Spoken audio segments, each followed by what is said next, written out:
विधानसभा के बाद यहाँ पर नए एमएलए चुन करके आए और पहली शिक्षा की मीटिंग हुई है हमारे नए एमएलए साहब की मौजूदगी में, लोगों की मौजूदगी में, और डीसी साहब भी नए थे। इसके अलावा पब्लिक इंटरेक्शन तो रहा ही रहा।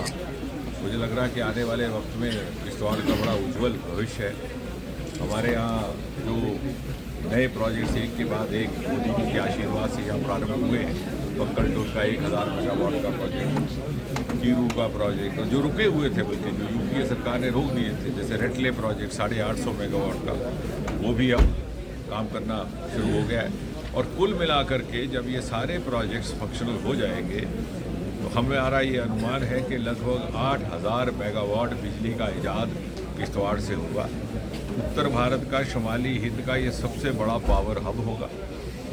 पूरे जम्मू कश्मीर की अगर बिजली की रिक्वायरमेंट 3500-4000 हज़ार मेगावाट है तो किश्तवाड़ उस स्थिति में होगा कि ना सिर्फ ये जम्मू कश्मीर की पूरी बिजली की रिक्वायरमेंट पूरी कर सकेगा, बल्कि बाकी प्रदेशों में भी देने की इसमें सलाहियत रहेगी। इसके अलावा यहाँ पर सैफरॉन का एक नया सैफरॉन पार्क बनाने की भी योजना है।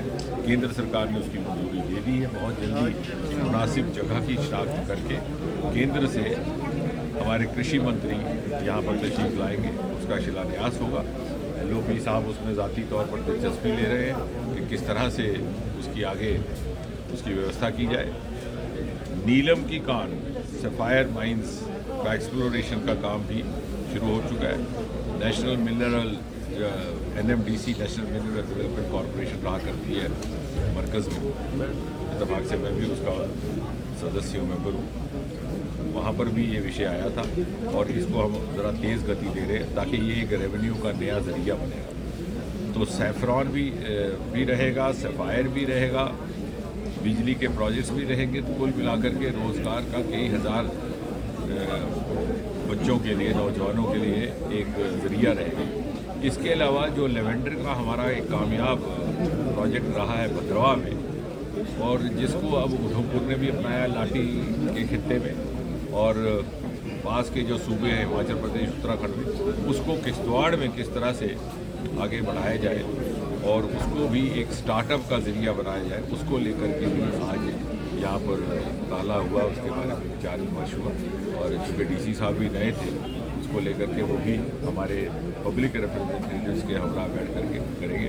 PMGSY सड़कों की सारी फहरिस्त मंजूर हो चुकी है। मछेल में 2014 से पहले, मोदी जी के आने से पहले, ना बिजली थी, ना टॉयलेट था, ना सड़क थी और ना मोबाइल था।